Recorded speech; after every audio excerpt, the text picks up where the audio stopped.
Boys and girls, ladies and gents, welcome to another episode of Clutch Conversations. It's your boy Mike. We back at you live one more again on a Thursday night.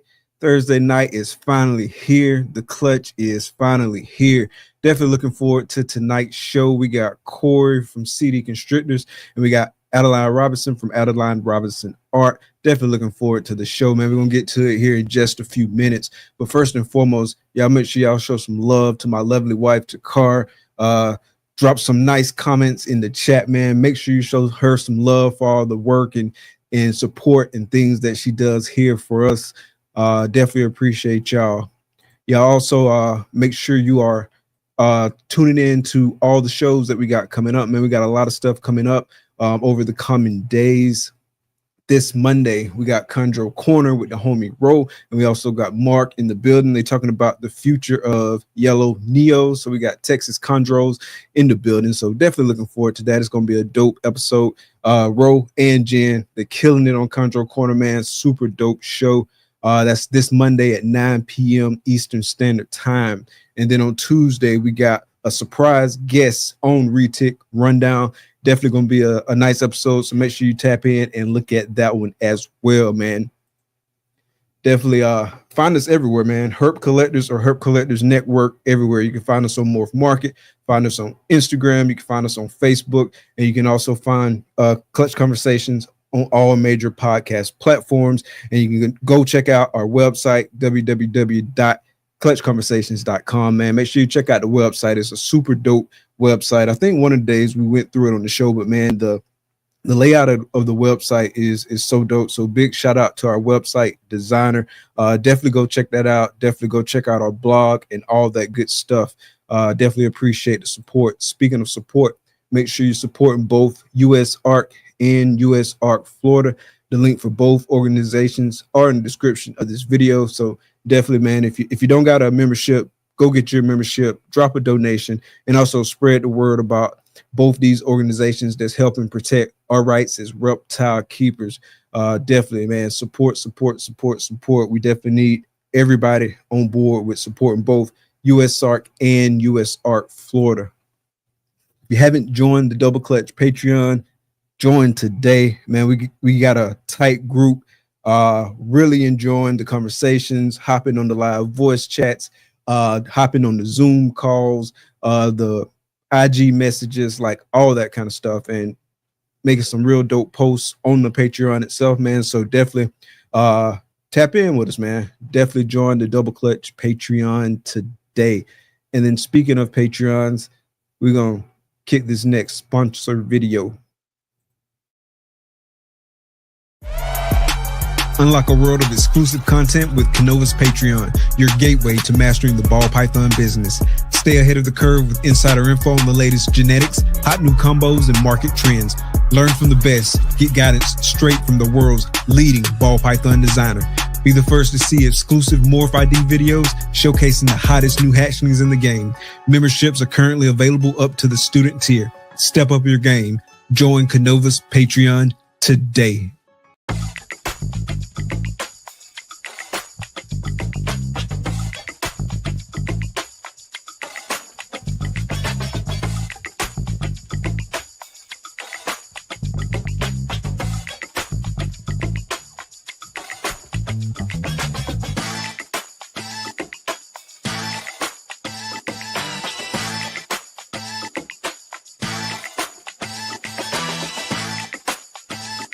Art comes in many forms. At Armless Angels, it comes to life.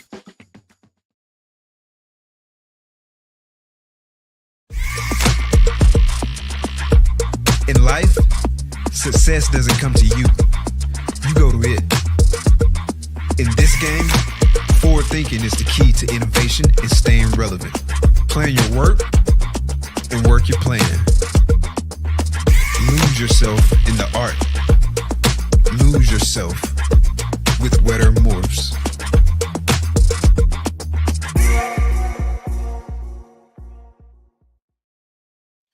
Big shout out to the sponsors and big shout out to everybody in the chat. Let's see who we got in the building. Early birds tonight. What's good, Ro?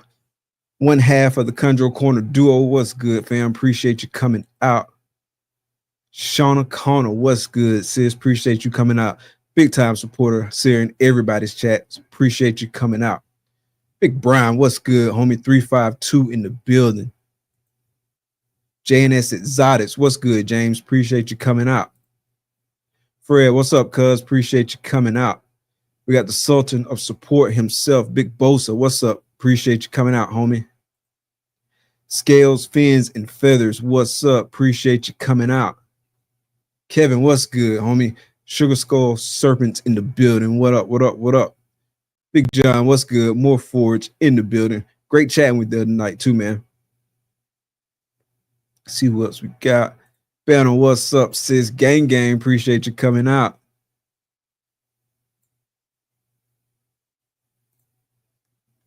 Kevin again, what's up? We got the homie Keys in the building. What's good? What's good? And we got the sponsor in the building, Charlie, SharedTesting.com, man. Y'all make sure y'all go to SharedTesting.com and get all your shared tests done, man. Best in business. Appreciate you coming out, homie. And we're going to stop it right there. We're going to get the intro, then we'll be right back.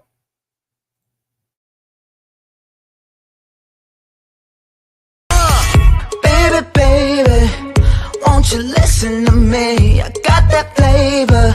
I know you're dying to feed. I ain't no dancer, just got some hip in my feet. Now throw your hands up. Ooh, you bring the lighter, I got the fuse. You make a fire, I'll add the fuel. Follow my lady, just watch the shoes. Gotta turn the heat up, spit this cool. Who you know who looking like this for real? Who you know who looking like this? Who you know who looking like this for real? Who you know who looking like this? Who you know who looking like this for real? Who you know who looking like this? Who you know who looking like this for real? Who you know who looking like this?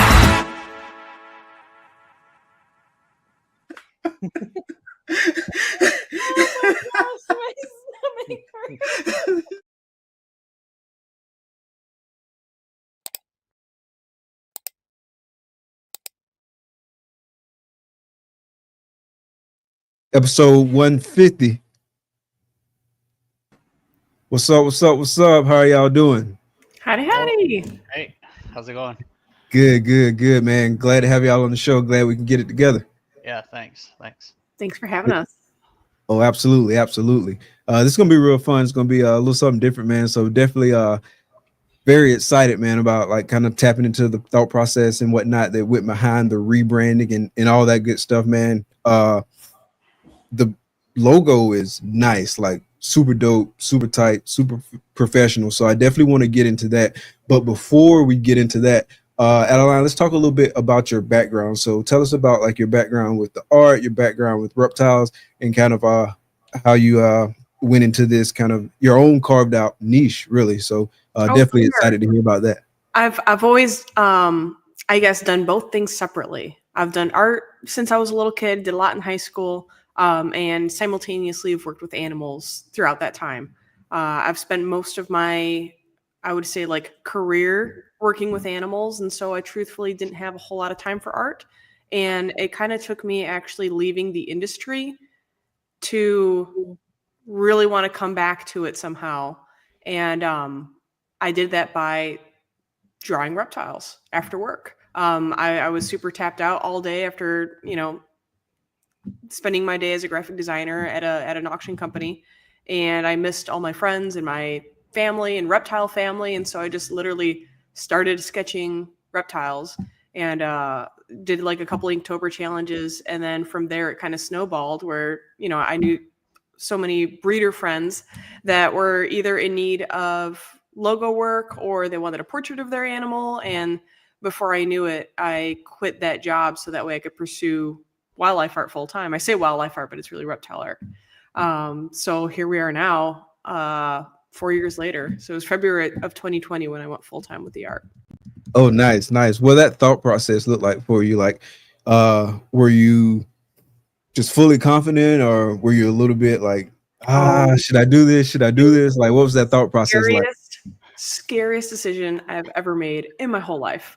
I've been employed since I was 14. I was working at a specialty pet shop, specialty aquatic shops, wildlife centers. So I'd always been working since I was 14 with animals, or, always employed. I'd never worked for myself before. So going from a salaried job that I had moved out of state for to, okay, now what? Like, how do I do this? It was one of the scariest decisions I ever made, but I'm very grateful. I had a lot of support. My husband, Chris, we were dating at the time, and he was super supportive of it. I had a lot of friends that were like, this is something you need to go for, because I was getting home at 8 o'clock at night, staying up until like midnight or 1 a.m. working on reptile designs and reptile art. And then, clocking in the next day, and they're like, hey, what if you had a whole day to work on it instead of just a tiny portion of that 24 hours? So after kind of talking it over and mulling it over, I ended up going for it. And yeah, it was terrifying, but one of the best decisions I've ever made. That's what's up. Do you remember like actually coming to that decision? Like, was it something in your brain that just clicked and you were like, I'm gonna do it? It took a lot of encouragement, because it's kind of hard. I guess a lot of creatives are like this to begin with, but you don't always see your work as the value that it holds. You see your flaws in it. And so even though I was creating, good work at that time, I didn't know if it was good enough. And so it was pretty hard for me to, I guess, come around to the idea of like, no, it is good enough. I can make a living doing this. I can do it. I can make a business of it. So like I said, very grateful to have wonderful friends that encouraged me a lot. But yeah, after kind of making a list of pros and cons, staying with them was all cons. And, going full time with artwork was just kind of the direction that I needed to go in at that time. Nice.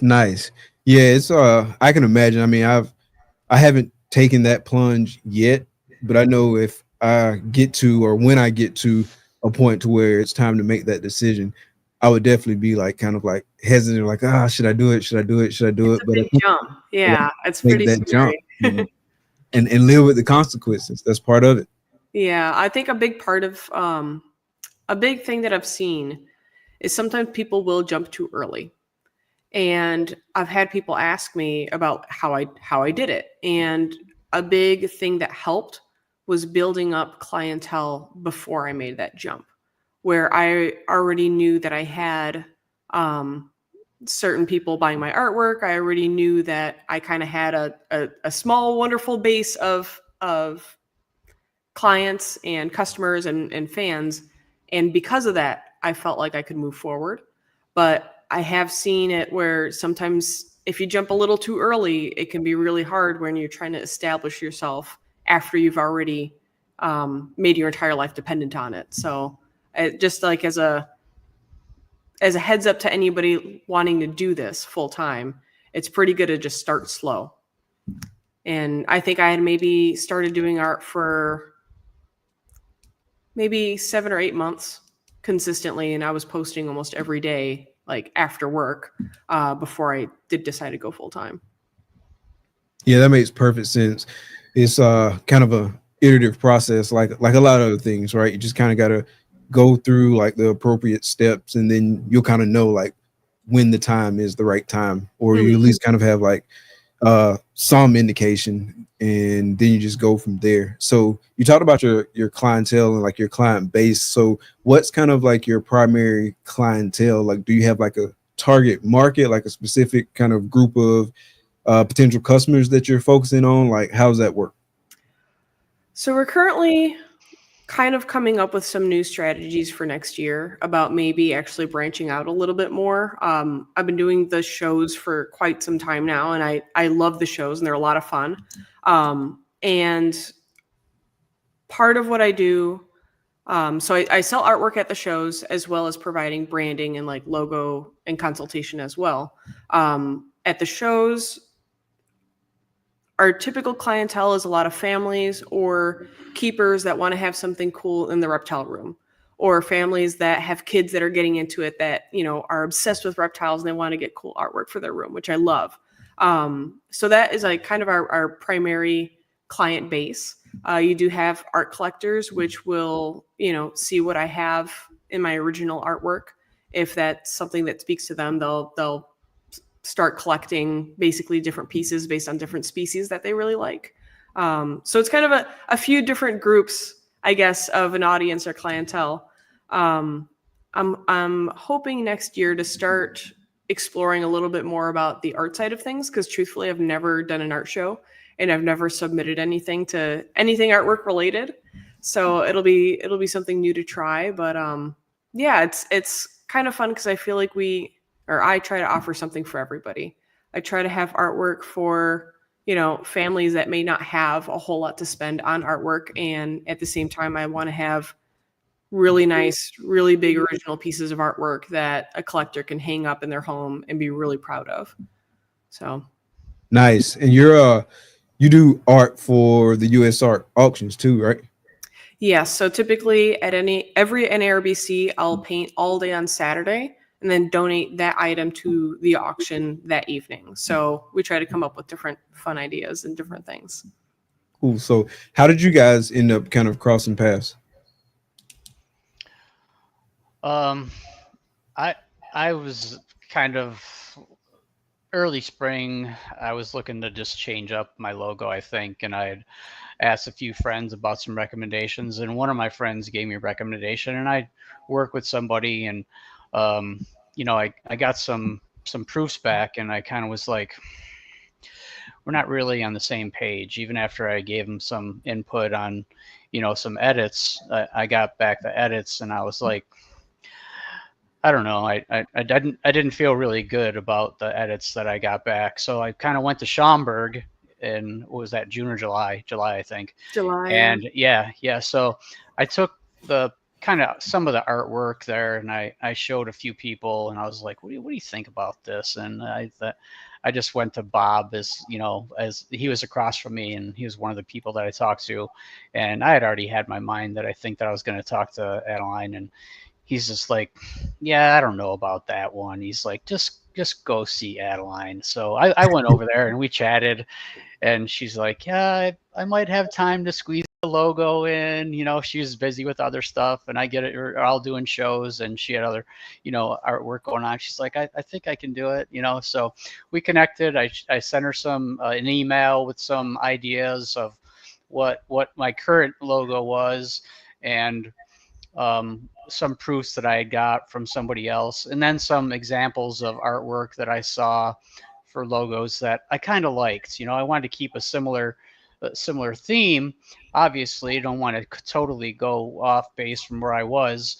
And so, you know, I'm sure it took her a little time to figure out, you know, what she wanted to do, but then we just went from there at Schaumburg, and, you know, and then progressed from there. You know, so that's kind of how it happened. And not the first time I met. I think the year before that, I bought a piece of not a piece of art. I bought one of her proofs. I like the tree monitors, and I remember we were talking about tree monitors, and I was like, well, I can't do it right now, but I'm gonna buy that right there. And I got, you know, all 4 tree monitors on it. It was a cool little proof that she had. So yeah, I mean, it's not the first time we had talked or anything, but you know, Bob, you know, kind of pushed me over the edge on that. And I was kind of already made up my mind that I wanted to talk to her about, you know, approaching her about doing a logo. But, you know, that was kind of the show that we decided to try to move forward with it. Gotcha. So what motivated you to want to even do a rebrand in the first place? I've been doing this for now 12 years, and I think my first show was in 2014. So back then I didn't have much of any banners or a lot of signage. My first sign that I had was a simple gator board with something printed on it, stood up on an easel behind the table. And then from there, I kind of got the pop-up style banners were kind of popular for a while, so I had some of those. And then as I expanded from maybe vending one table to two tables, I kind of piecemealed, Charlie, I kind of piecemealed some stuff together, and it looked a little bit choppy to me. It was the same logo, but, with 3 or 4 banners or pop-ups behind the table. Some people said they liked it, and it wasn't a bad look, but I just didn't care for it. And I thought, in this age where people are getting all these really nice, stretch fabric banners and stuff, I'm like, man, I'm just behind the times on this. I need to do something and upgrade my, my logo, my branding, and do something. So I thought, it was time to replace the pop-ups that I had.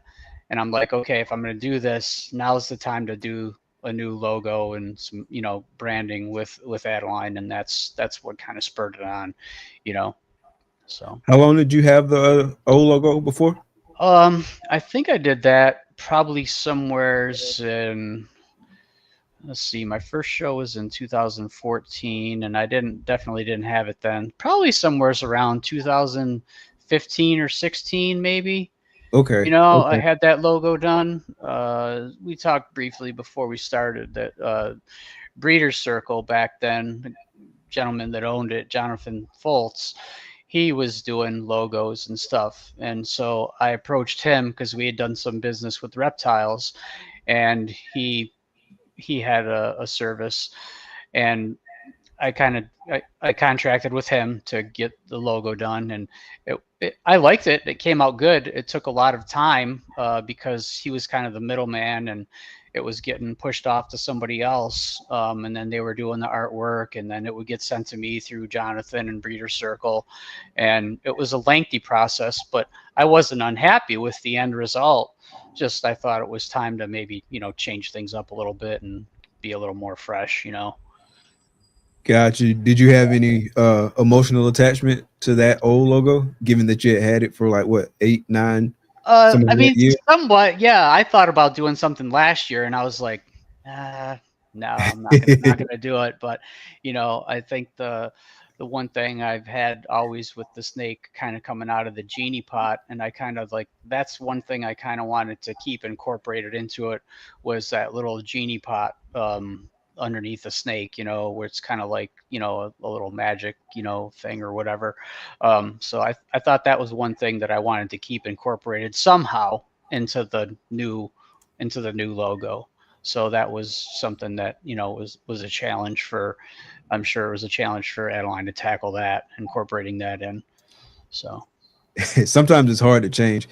Things that you've been doing like for so long, like for example, this definitely isn't as like big as like a complete rebrand, but I just like maybe a month and a half ago or something like that, like I just changed the thumbnails for this show, and I had the same thumbnail for like almost 2 years straight, and I was used to it. I felt like people were used to it, and I debated on changing the thumbnail for like 2-3 months before I like finally just kind of like took the plunge and did it. Because I was kind of attached to the way I used to do it, and then plus I felt like people recognized the old thumbnails. I was like, if I change my thumbnail, like, people gonna have to get used to something new. But I finally got over that and got out of my own head and changed the thumbnail, and now I'm happy I did it.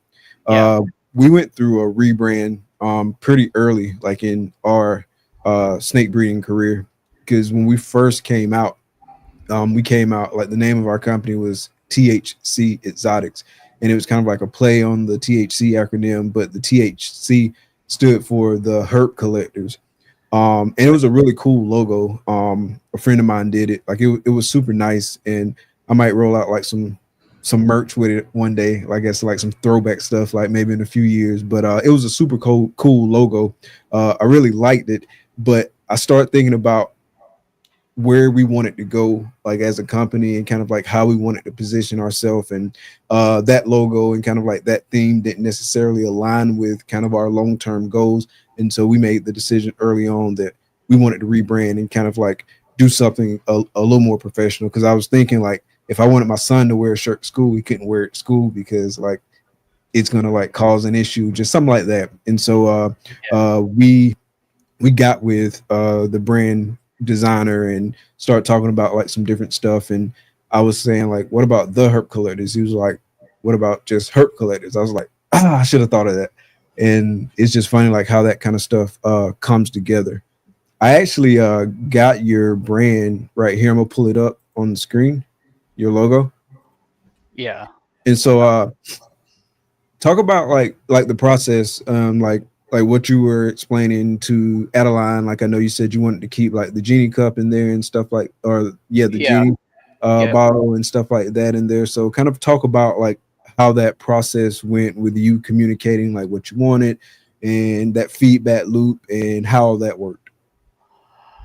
I'll be honest. I just told her, you know, she had pictures of what I currently had and some examples of art that I got that I didn't personally care for from another designer. And then I just, from the work that I've seen her do and going on her website and looking at some artwork there and some logos that she did, I just sent her like one or two that off her website that I'm like, I like this look, and I'm really simple. Black and white is fine for me. I don't need a bunch of colors. So I told her I'd like to keep that incorporated, and I just let her. That's what you're supposed to do with an artistic person. You're just supposed to let them use their creativity and come up with something. If I feel like if you have too much input in the process, it's your work and not really the artist's work, which was what I was looking for. I was looking for the artistic work of somebody who has done good work for many people. So I just kind of said, you know, this is kind of what I'm looking for. This is what I have. And, you know, do your thing. That's your specialty. That's what I'm paying her to do. And that's the kind of work that she does. So that I just gave her kind of free reign on that. I mean, this is what she presented me basically. And I didn't have any issues with it at all. Our biggest but our biggest hurdle, I think, was coming up with a kind of a font that we liked. You know, after it was done, we're like, what are we gonna come up with? You know, and so you know, we searched around for a day, and it wasn't any big deal. That was the easy part, really.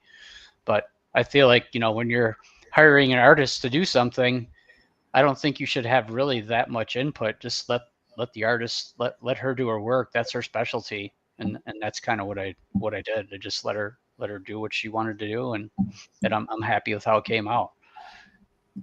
I super appreciated that too, because it helps for me to have starting guidelines, like the start of your idea. And I really appreciated you sending me examples of what you were what you had, what you didn't like, and then what you were looking for. So that really helped me a lot figure out, okay, this is the direction we're not going to go in. This is the direction we will go in.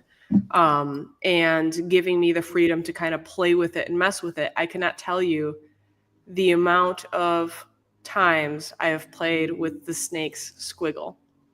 And it's all part of wanting to make sure that the piece is cohesive with all of the elements within it, that it's weighted correctly, because you don't want it to be super dark in one spot and then light on the other and skinny. You know, you don't want a big body in one spot and then it'll throw the whole thing off, and then the weight will not be correct.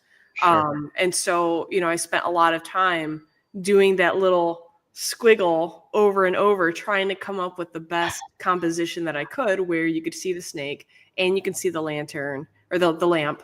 Yeah. And, you know, after playing with it over and over and over, I settled on that one, and I liked it. And I'm like, let's add, like, I don't want it to just be a silhouette. You know, I want to add some movement to it or some dimension.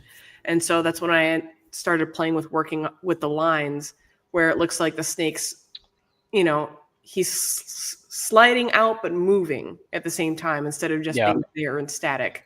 So it was a really, really neat piece to work on.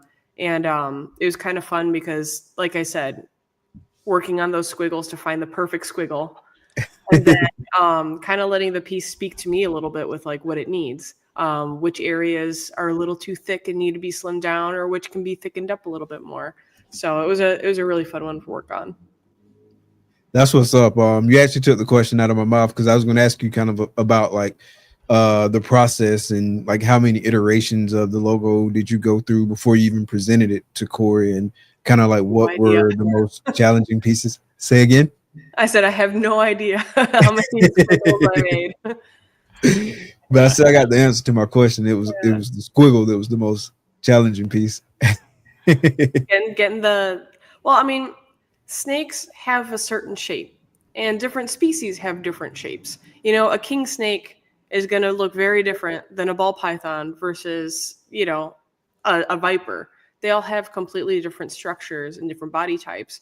And so one of the things that's super important to me, not only as a designer or as an artist, but as a reptile enthusiast, is I want to make sure it looks like the right snake, and making sure that the base of the head and the neck and the body is all kind of the correct width is really important to me. So that's something that I really wanted to make sure I try to nail. That makes sense. How would you describe your art style? Oh, that's a great question. In terms of my traditional work, the number one thing that I typically go for, that I enjoy, that I really like to do, is I like to challenge my technical skills. In terms of like fine art, or sorry, wrong way, up here. I try to get as detailed as possible just to continue learning and to continue bettering myself. I feel like I've gotten to a point now where I can expand to more in situ and habitat type scenes. So that's typically what I go for in terms of fine art. With logo design, I feel like I've shifted quite a bit over the years in terms of style. And I mean, there's always trends too. There's things that are in, styles that are in, and a lot of it has to do with the individual person and what they enjoy too. Because, you know, if someone's asking for an 80s themed logo and I give them something completely different, like that's not going to make them happy. In terms of logos I enjoy the most, honestly, like Corey's. I really like clean, crisp, single color, something that is easy to identify. And honestly, it works really well for branding. So embroidery, you know, things that might get printed. When you've got a lot of elements going on in a design, it can get really muddy really fast. I've been asked to do logos in the past where I've been asked to do like 10 animals in a design. And I'm like, hey, just so you know, you're not going to be able to see any of this on an Instagram icon. You'll see a banner at a show up close, but if you're far away at the opposite side of a convention center, you're not going to know what you're looking at until you get close up. So my preference is clean, crisp, bold, which is, you know, what we ended up doing with this design, which I really liked a lot, because you can see it and you can see it from afar. And I at Tinley was walking down the aisles and I was like, there it is.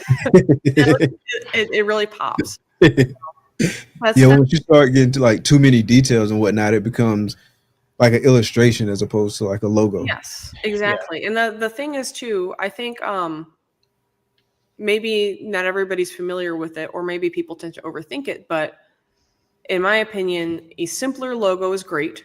You can always do merch and fun designs additionally. So say you have like a fun idea of, I don't know, like a squirrel jumping out of an airplane with like a backpack, or I don't know, like just funny designs.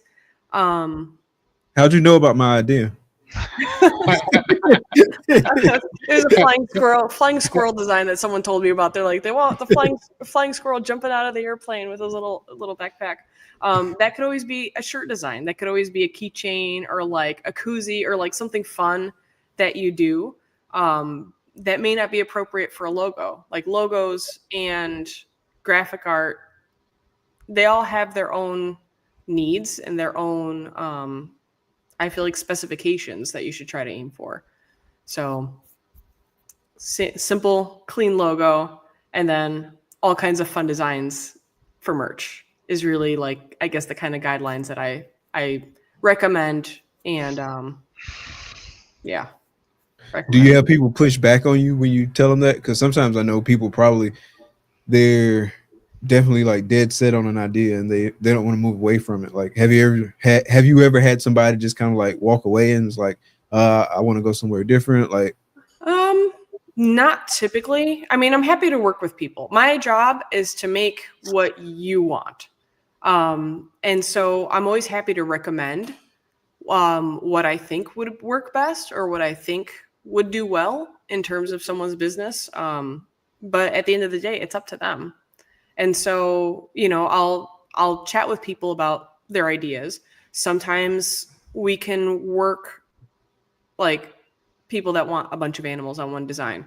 I'll come back and say, hey, instead of 10 animals, can you give me 3 max? And give it to me in order of what's the most important to you. And is this going to be something that you're going to continue to work with years down the road? You know, reptiles are fun and they're interesting and there's so much variety. And going into it, you might be doing one thing, you may not still be doing that down the road. So I usually try to have that conversation with folks of, you know, I'd like to make a way for their idea to work in the best way possible. So I'm not going to say no, I'm not going to do it because, you know, oh, your idea sucks, it's going to look like crap. No, I like to try to chat with people and work with them on, okay, well, how do we make your vision into something that translates well as a logo? So that's usually the way I try to go about it. that makes sense. And you still keep too, right? Reptiles? Yeah. Mm-hmm. What species do you keep? So I keep tree monitors. I used to have a lot more. I downsized when I moved and started doing shows full time. It got to be a little bit hard maintaining a really big collection. I used to have a lot of variety, but now I keep my tree monitors and I breed red stripe gargoyle geckos. So that's all I have now. It's so minimal, but I keep blue trees and black trees, and I've got yellow trees. Okay, and you're gonna breed the tree monitors at some point, or are you just keeping them strictly as pets?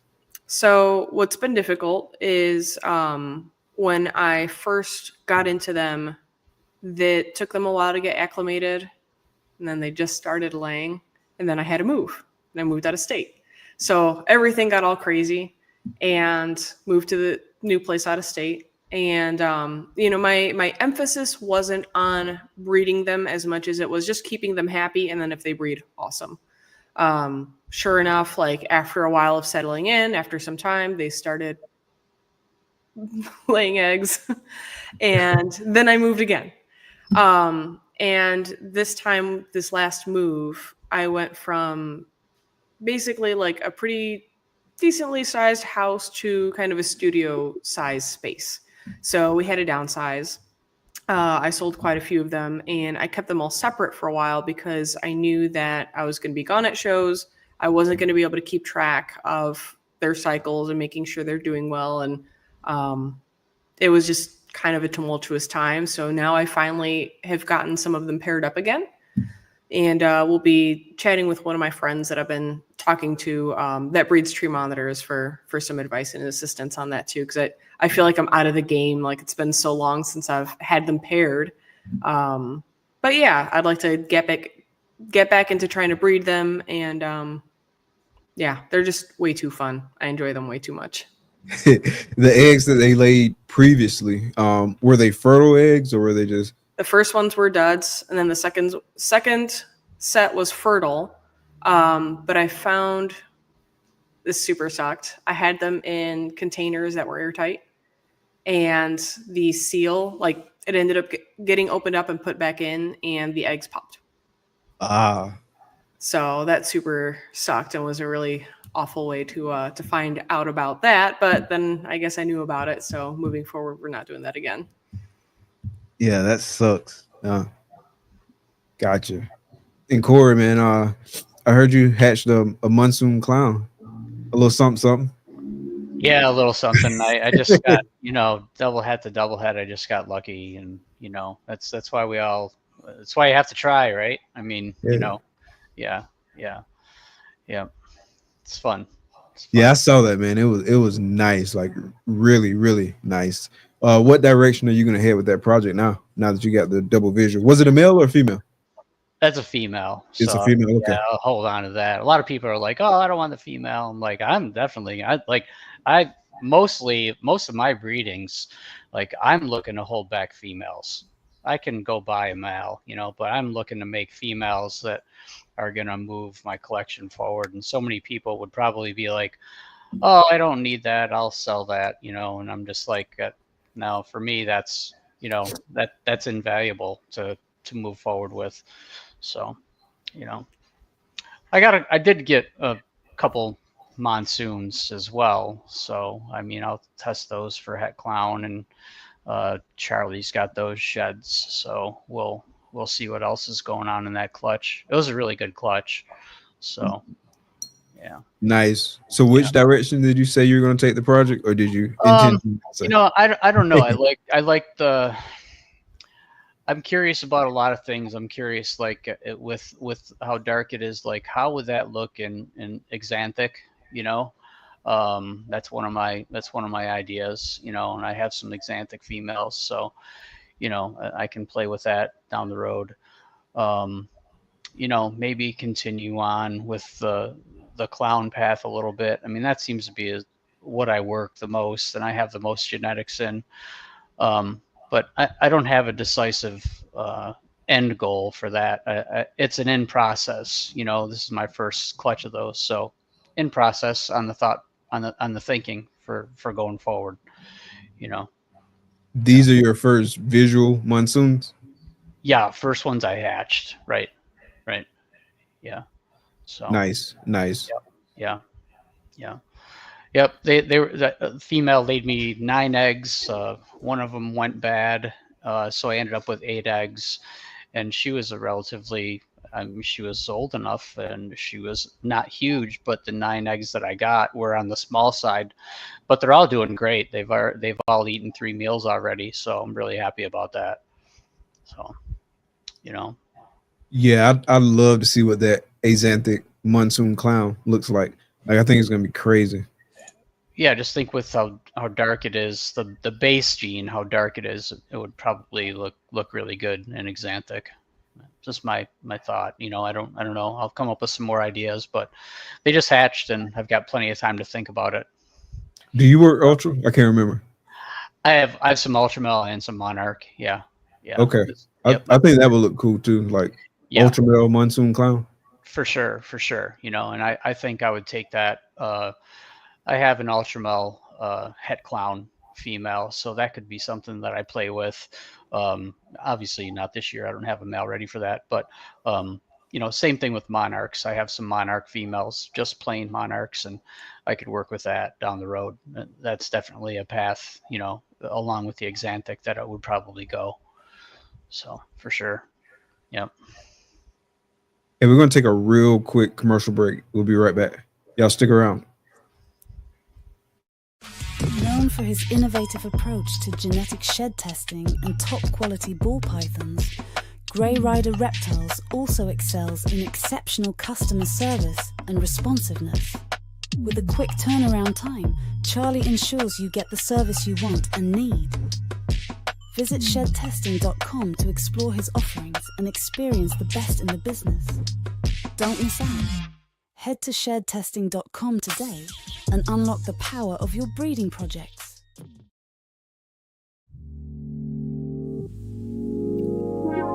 Peace and love, family. We invite you into the heart of our serenity, Ancestral Royal Pythons. At Ancestral Royal Pythons, we're not just breeders, we're nurturers of love and growth. Each of our high-end ball pythons is a tribute to the grandeur of the natural world and our dedication to quality. Reach out today and bring one of our creations into your home. This is Ancestral Royal Pythons. Your journey begins here. Here's to the exciting world of Ebony and Ivory reptiles. From unforgettable parties and events to keeping and hatching some of the dopest reptiles in the reptile hobby, we're all about education, quality, integrity, and respect. Hit us up and see how we can help make your next project a reality. Experience Ebony and Ivory reptiles, where fascination meets fun. Ebony and Ivory reptiles. Big shout out to the sponsors. Appreciate you, fellas. So I know we talked a little bit before the show, and so I know you're doing St. Louis this weekend, and so you're gonna be set up vending. And so this is my first NARBC St. Louis. So I'm assuming they're having an auction afterwards too. They're gonna have a silent auction. Auction. Yeah, so they won't be doing a live auction this time. Okay, are you doing any pieces for that auction? I think I'm probably gonna do a canvas print for that one. Okay, nice. And so in terms of next year, like, what do show schedules look like for the both of you? I'm doing Probably a lot busier than I am. in Daytona and the Southeast Reptile Expo. So that's on the schedule for next year. I would like to start exploring some more art shows and going in that direction. So we'll see, but that's the current like tentative schedule. So you said Daytona, Bob's show, and the NARBC shows. Mm-hmm. Nice. And so you did some artwork for Bob's show too, right?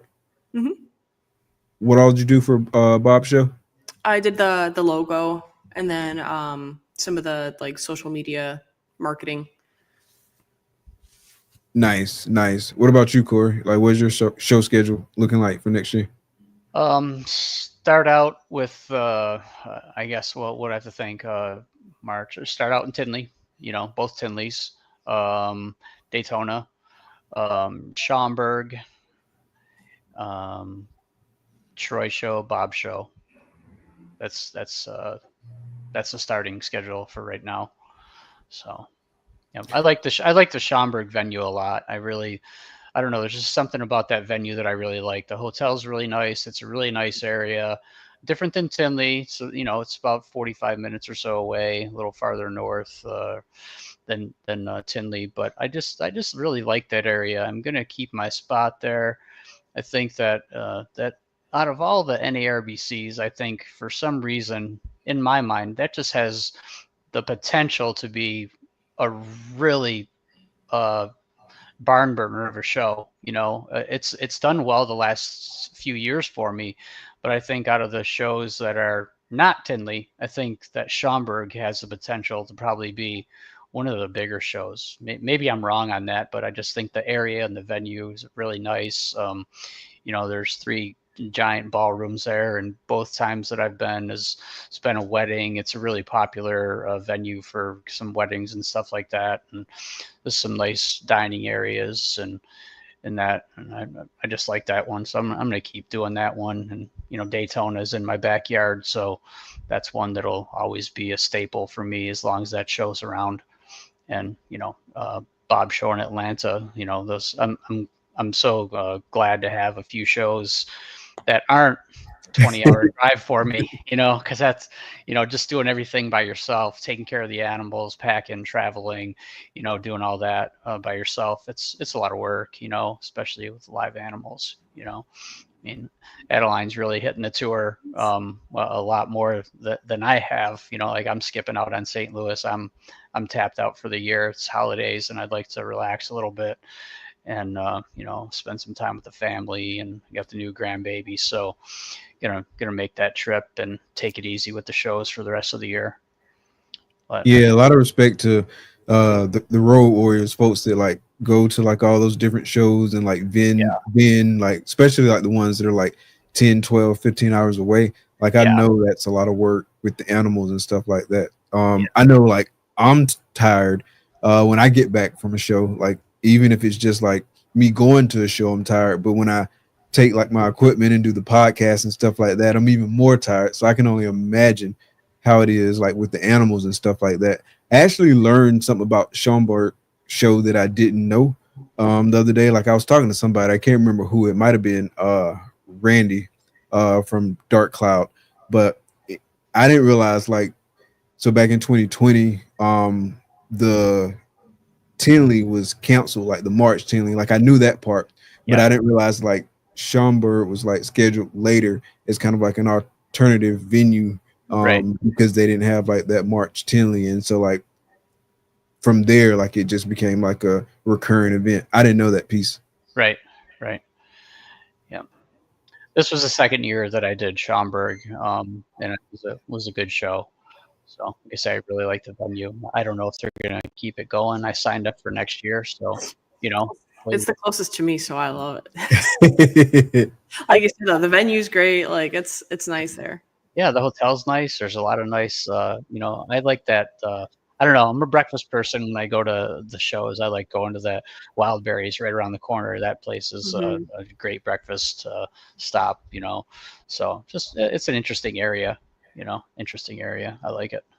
So how far are you from there? I'm 45 minutes away. So 45 minutes. It's the closest show to me. Yeah. So Tinley was always like my home show, and it's about an hour and 20 from me, and then this one's 45 minutes. So nice. It's nice to have. Oh, nice. That's right up the road. The closest big show for me is Daytona. Not as close as Corey. Yeah. Like in his backyard, but yeah, it is. 2 hours away. That's the closest big show for me. Yeah. It's a fun show. Awesome. Yeah, I have a lot of fun at Daytona. I can't wait for next year, for sure.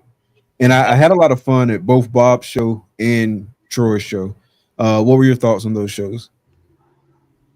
I thought they're both great. I think the community was really supportive of helping those guys. Bringing some light to some new shows. East Coast, I understand. I know Troy's got some stuff going out, Kansas and Colorado and some other areas, but it's nice to have some more alternative shows here on the East Coast, the Charlotte show and the Atlanta show, really, really hospitable promoters there, with Bob and his crew and, Christopher and Daniel and everybody involved there. And then Troy and Nick, everything was great there. So I thought they both did a really good job of putting those shows on.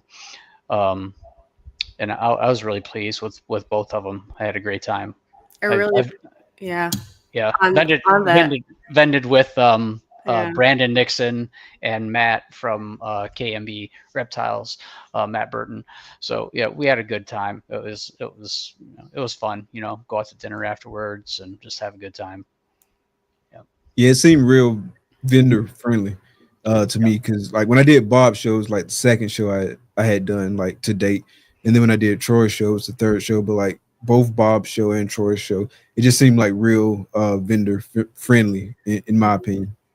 Yeah. And I think from both of them being vendors that they kind of knew what a lot of vendors look for. They probably took and were like, okay, so what are some things that we wish shows had? And I think they, incorporated a lot of that into what they did and worked out really well. So yeah, props to both of them. Yeah, they're doing a great job. Like I really enjoyed it. Like I said, man, definitely looking forward to hitting them up next year. Yeah.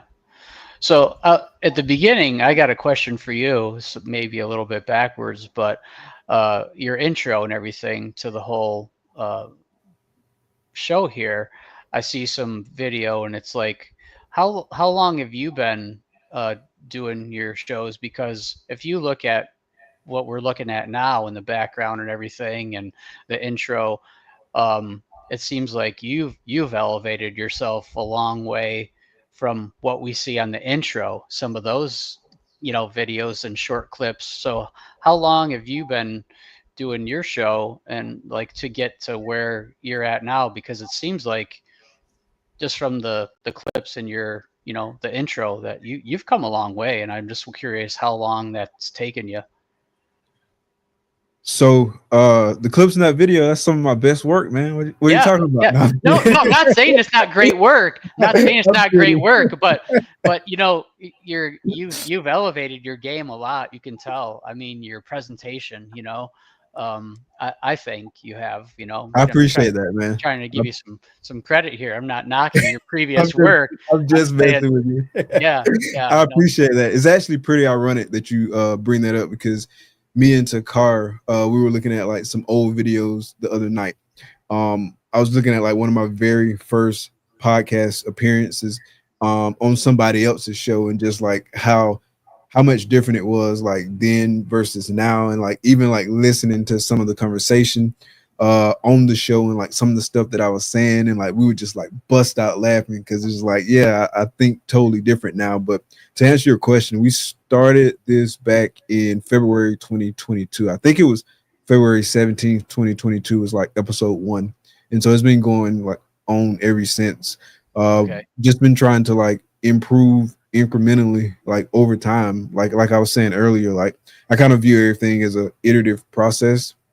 Really like to improve. And so like I'll see a bunch of stuff that I don't necessarily like, but I don't necessarily want to just jump and try to attack everything all at once.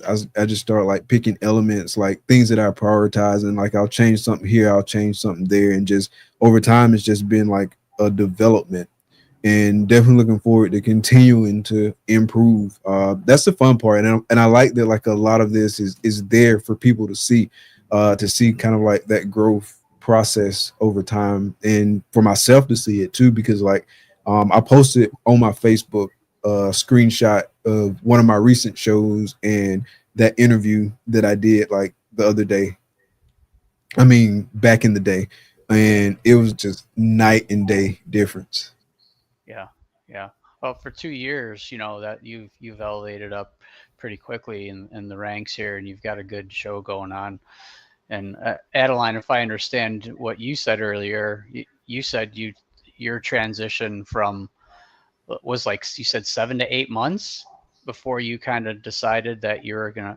That's really like, you know, when you're talking about taking your time before, you know, jumping in head first, or, you know, whatever. I was like, yeah, it took me about 5 or 6 years before I decided this is, you know, what I was going to do full time. So both of you have like really jumped into this like really at warp speed, you know, compared to a lot of us in the breeding industry, you know.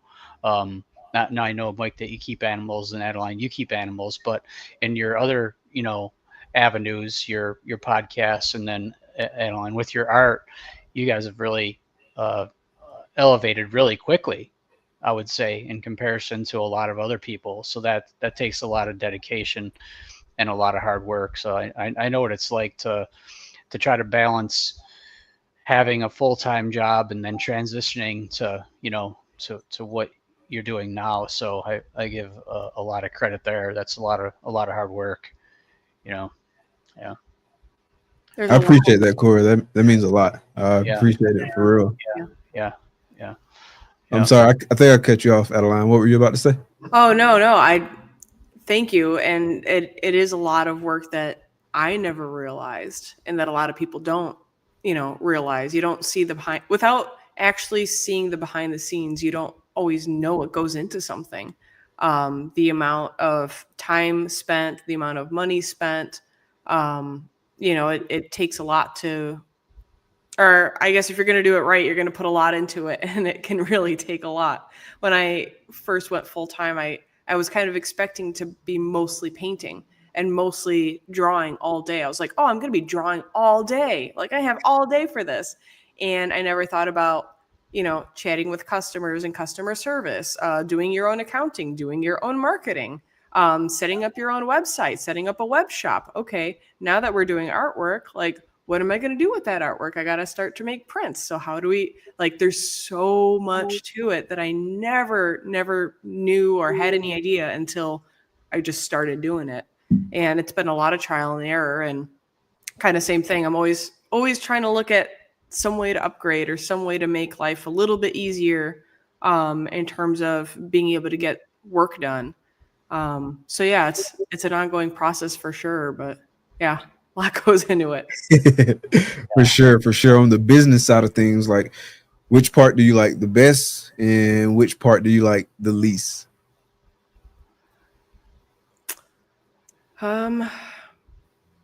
There's different moments that I really enjoy, different aspects of it. So when I start working on a piece that I've been wanting to work on for a long time and start rolling on it, that's super fun. Usually I'll get about like a third of the way in, then I'll get a little frustrated, and then at the end I'm super like, sweet, I finished it, I did it, and I'm proud. So it's always like a little bit of a roller coaster throughout the time working on it. But what makes me, I think, the happiest is being at shows and seeing little nerdy kids that are absolutely head over heels with reptiles and having so much fun with it. And when they look through my prints and they can identify like the different species based on looking at them, and they're so proud, and I tell them they're correct, like that is a feeling that I don't think a whole lot can beat. They're so excited to see the artwork. They're excited to see that something that they love so much, somebody decided to draw it. Now they can hang it up in their room, and to be able to see that is just really awesome. It never gets old. And like when you're doing a lot of shows, especially a lot of back to shows, you can get tired. Like you just do, you get kind of tired. It's not that you don't enjoy it, but you can feel like maybe a little bit worn down or a little exhausted. And anytime one of those little kids comes around that's super excited, it just like wakes me back up. And it kind of reinvigorates me of like, this is why I do what I do. I'm trying to show representation of these animals to people that either don't know about them or are just wanting to get into them. And that's like the best feeling for me. Nice. I thought you were going to say the accounting was your favorite part, so I am a little disappointed. My bad. No, in all seriousness, though, I totally get that feeling. Like I was at Animal Con like a month ago, or something like that, and I got the opportunity to talk to like a whole bunch of kids that were super excited about the animals, super excited about like their social media platforms, and like these were like some really like smart kids that were way beyond where I was when I was 10, 12 years old in terms of like thinking about like their business plans and stuff like that. And like they were just so passionate, and it was so cool to like hear them be so passionate, but then at the same time be so professional about their approach to it. And I just like seeing kids happy about stuff. Might love the kids. Yeah. Kids, I mean the younger generations are where our future is, right? So I mean we're all happy to see them passionate about anything in the industry, artwork, animals themselves, just being there and seeing the experience, like the things that they've come out with, those little books that the kids can get and go to different vendors and have them stamped, and it's just a way for the kids to get around and see different things, and I think it's a neat thing that's going on as well. So it's always cool to have new people and their parents supporting them, which is cool, so yeah, it's definitely interesting.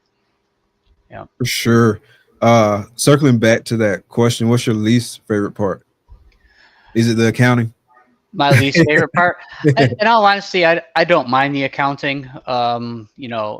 Down here in Florida anyway, with the state, we have to do a monthly sales tax, statement, whether you collect any or not.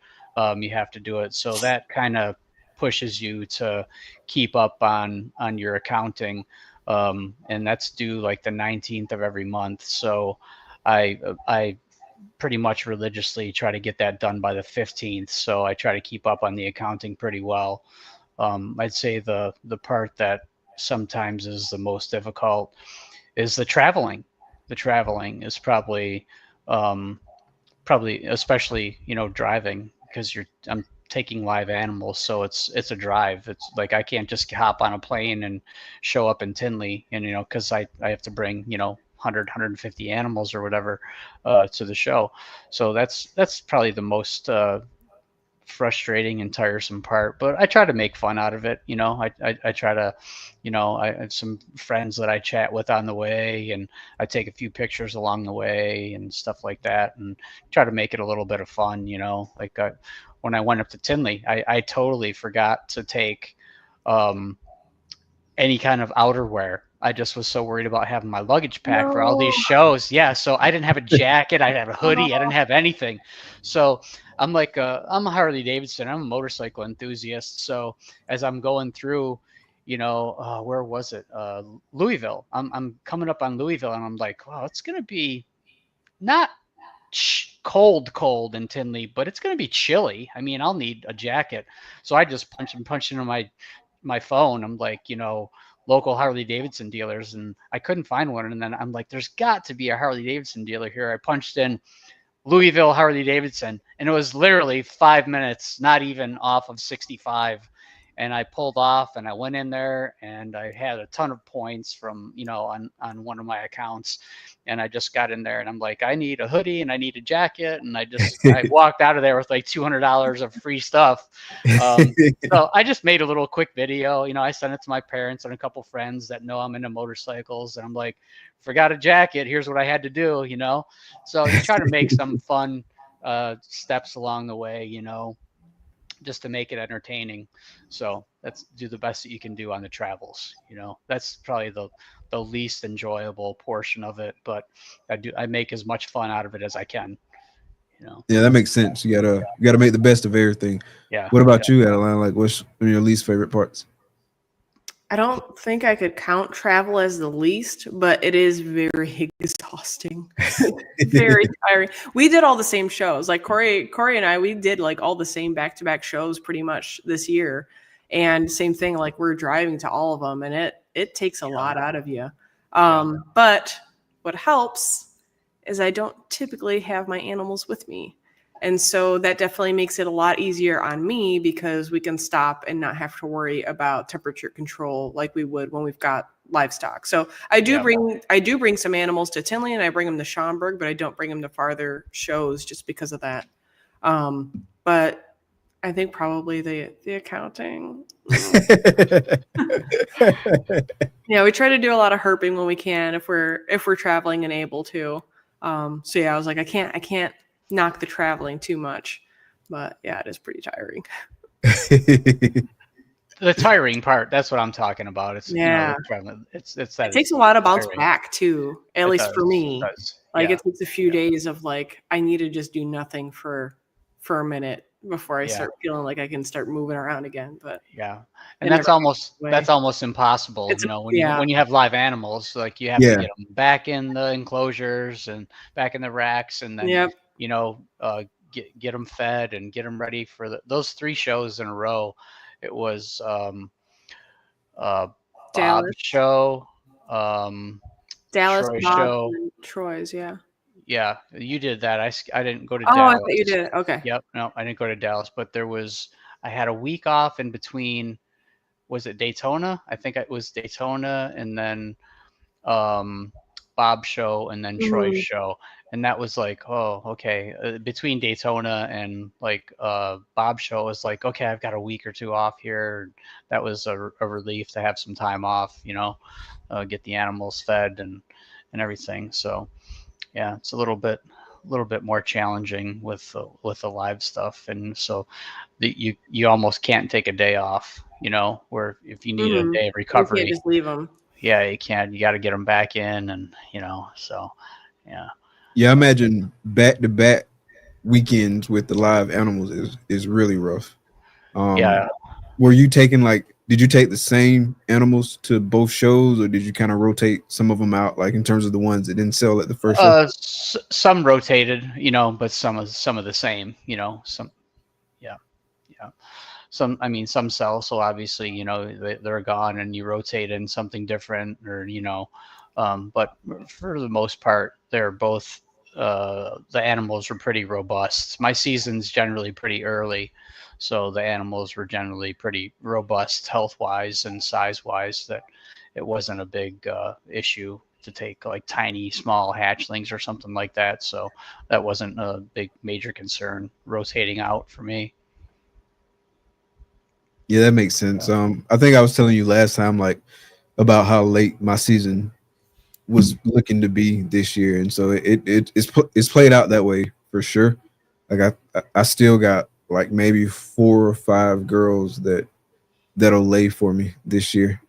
Yeah, yeah. So super late season compared to the previous year, and I remember you saying like about like the winter before, like the 2023 winter was like not much of a winter at all, and so you thought that some of that contributed to a lot of people's seasons being a lot later than normal, and that made a whole lot of sense to me.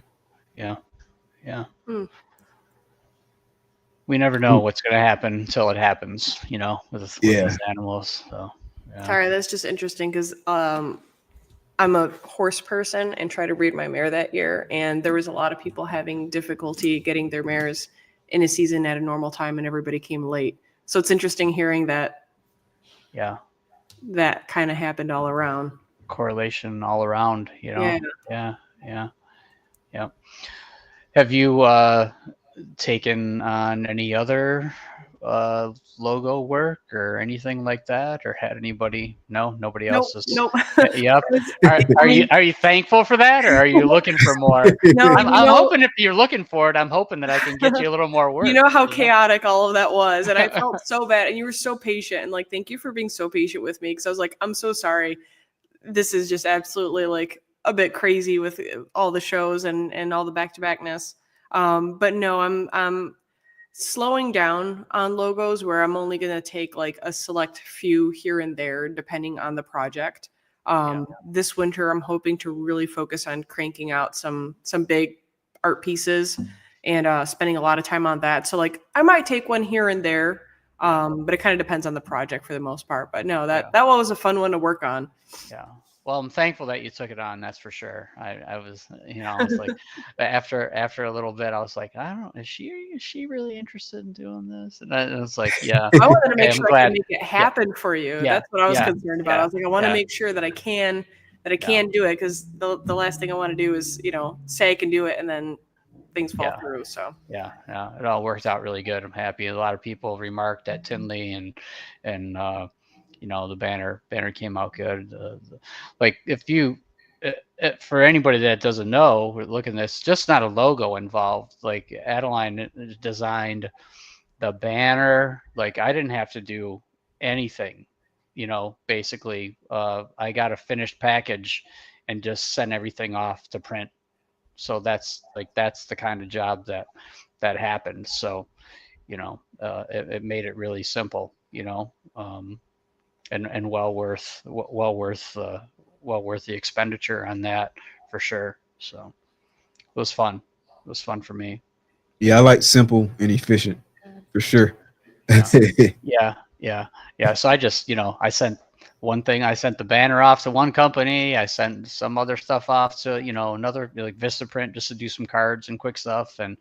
But yeah, it's a full package deal. And that's what I try to do. I try to make your life as easy as possible when it comes to getting ready for all this. Yeah. Get everything ordered.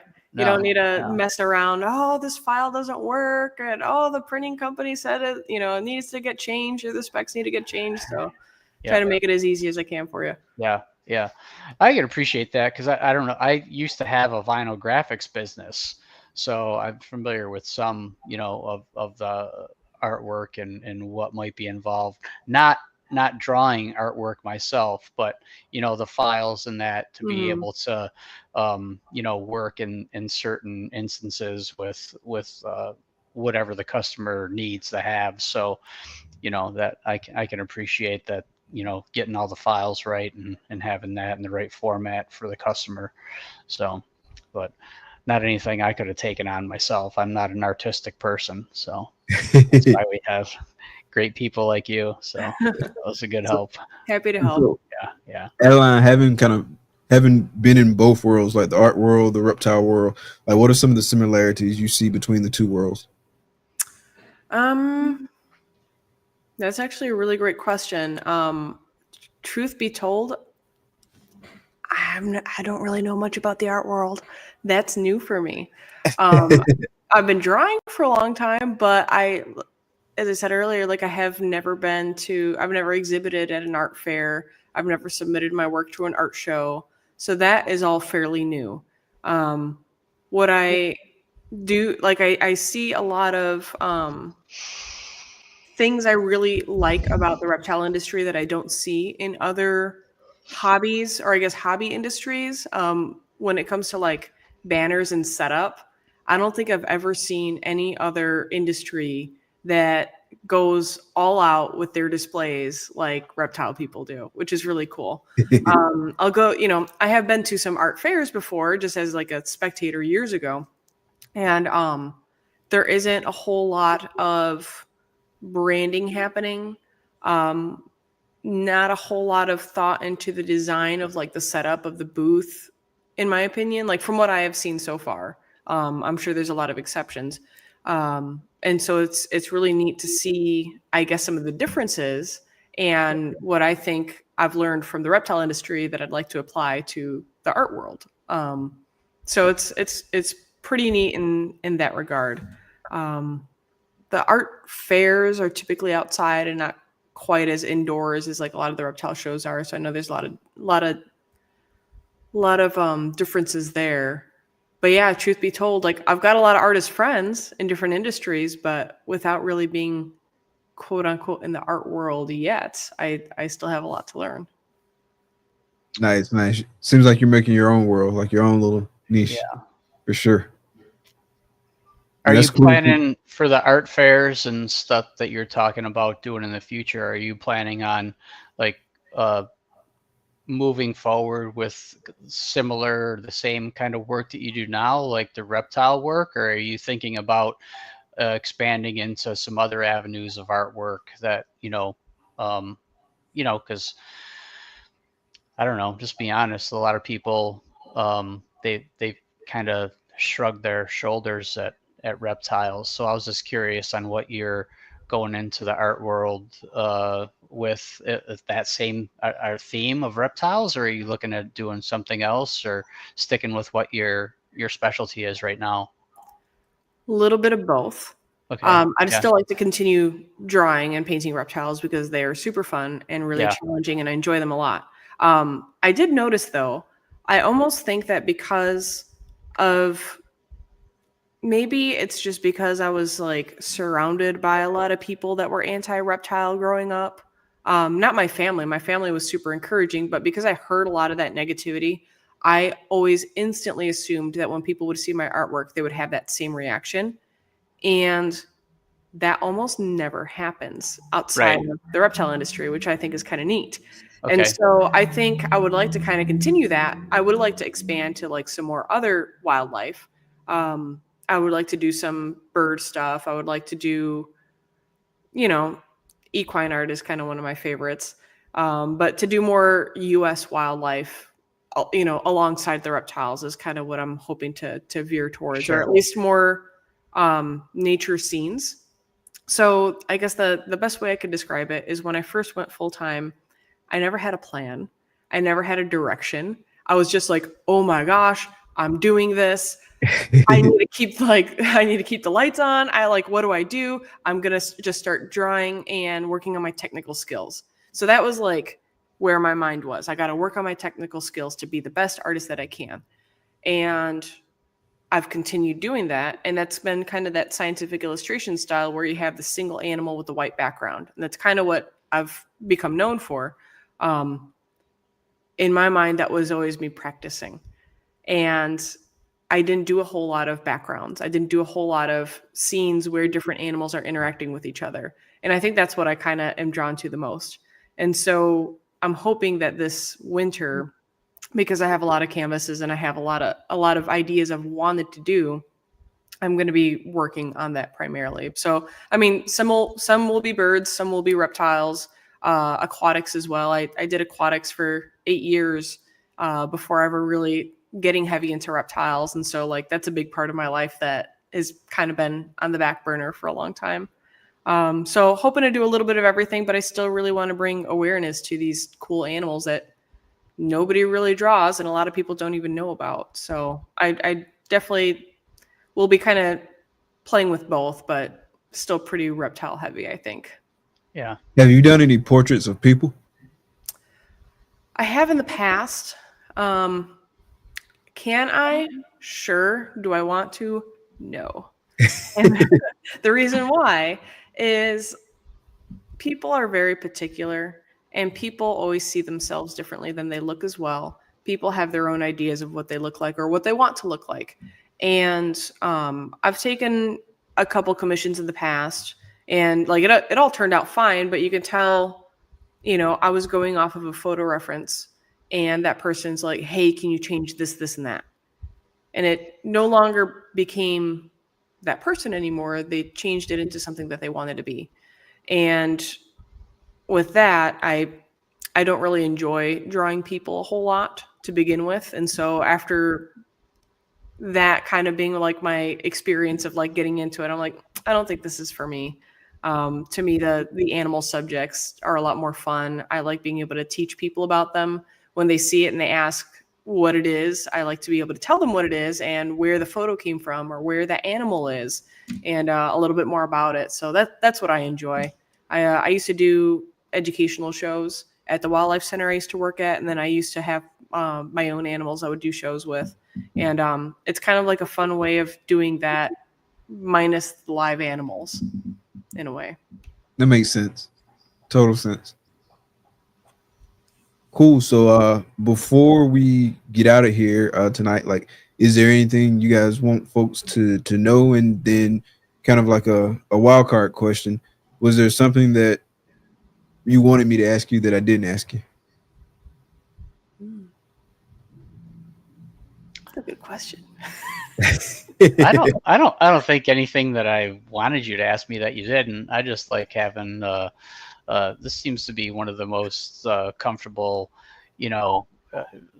interactions that I've had with anybody. I think I've done like 3 little sit downs with you. We did the Florida episode, we did a little bit at Charlotte, and then this one, and it's always gone smooth. And whenever we chatted online, seems to be really easy conversation, and that's why I think you're I like coming on here, because it's just easy. You give people time to talk, and it's not like a bullet format that you want to go down and like this has to be answered and this has to be answered. It's kind of like more of an open forum discussion, which I think is pretty cool. So you give us a little bit of freelance to go in this direction and that direction, and that's what's always nice about it, instead of having something that we have to touch on this, we have to touch on this. And, obviously the episode was about a certain topic, but, we branched out off of that in several different directions that, a lot of people may appeal to a lot of different audiences. Cool, man. I definitely always enjoy getting to sit down and chat with you too. It's always a lot of fun. So I definitely appreciate that feedback as well. And I like for it to just be like a regular conversation, like, forget like that we're live on YouTube. It's just the 3 of us sitting here having a conversation like we normally would. Yeah. I totally second that as well. Truthfully, a lot of people don't know how to talk to an artist, which may sound kind of weird, but they don't always know what questions to ask. And I feel like this was a really fun, organic, real conversation, and you asked, a lot of really good questions that I may not have even thought about. And I appreciate that. I appreciate you talking to me like a person. And just chit-chatting. It's fun. Like Corey said, it's easy, and it's fun having a conversation about it. Yeah, I had a lot of fun, y'all. And I know everyone out there listening, and everyone who comes back on the replay gang and audio only, I know they're gonna have a lot of fun too, because this was a really good conversation. Definitely looking forward to seeing you this weekend too. Likewise, yeah. It'll be in a day or two. Yeah. I fly out tomorrow. It'll be here before you know it. Yeah, no kidding. We gotta leave. We're We're gonna try to leave in the morning. We'll see what time, depending on what time I get up. But try to Okay. get up early. I hope you guys have a good time. I'll be passing out on this one, but I was gonna pass on this one anyway, but gotta go see the new grandbaby. So That's hope really you guys- exciting. Congrats. Yeah, Sure. yeah, Congrats thanks. again on that, man. Yeah, thank you. Yep, really excited.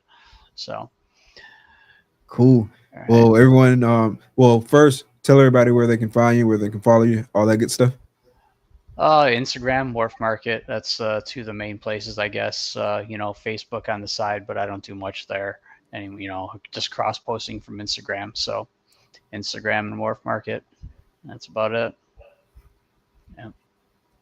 Ooh, Adeline. I've got my website, AdelineRobinsonArt.com, which has my web shop and all my logo info and examples and whatnot on there. And then I'm on Facebook, Instagram, TikTok. Started my YouTube, but haven't been good at keeping up on it. So mostly Instagram for the most part. Nice. Again, man, I really appreciate y'all taking the time to come sit down and chat. I really enjoyed it. And everyone out there, really appreciate you. Appreciate the support each and every week. That's going to do it for this episode for Clutch Conversations. I'm Mike. The lovely lady behind the scenes is Takara. Thank y'all for coming out. Be blessed. Peace. I step up in the spot, they know the deal, chillin' with that thrill. From the bottom to the top, I'm the king of the hill. Still eyes on me, feel the heat, it's a thrill feel. Got that shine in my hand, man, it's giving them chills. Still they wanna taste, they wanna see what's in my sleep. Believe, got that fire in my grip, yeah they need the fiend. No counterfeit, no tricks, just the realest thing. Pure and uncut, got them down, dropping to your knees, freeze. It's that glass, baby, crystal clean, pristine. Make you wanna dive deep like you living in a dream. Got them hooked on the vibe like an addicted fiend. This that glass, baby, you know what I mean. In the night it glows, whole place lit, can't quit. Every eyes on me, they can't handle this shit. Hit, feel the rush, feel the push, yeah, it's too legit bliss. Once you get a taste, ain't no way you'll quit this. Pure like the rain, cold like the snow. Yo, they crave for the touch, yeah, they wanna know. Though, what's the secret mojo? Got that perfect glow, you know. Take a hit of this life, let your worries go slow. That glass, baby, crystal clean, pristine. Make you wanna dive deep like you living in a dream. Got them hooked on the vibe like an addicted fiend. This that glass, baby, you know what I mean. They come from miles around just to get a glimpse. Whispering in the dark, making deals with pimps. Got that high grade shit, make the whole world limp. Glimpse, I'm the dealer of dreams, call me the main event set. Ain't no fakes, ain't no lies, it's the realest deal. Chill, got them looking for that glass, yeah, they love to feel real. I'm the plug, I'm the source, got that golden seal. This that glass, baby, now you know it's real. This that glass, baby, crystal clean, pristine. Make you wanna dive deep like you living in a dream. Got them hooked on the vibe like an addicted fiend. This that glass, baby, you know what I mean. In the end, they all come back, craving more and more. Once you get a taste, ain't no closing that door. I'm the king of the game, hear the lion roar. This that glass, baby, and it's what you're here for. In the end, they all come back, craving more and more. Once you get a taste, ain't no closing that door. I'm the king of the game, hear the lion roar.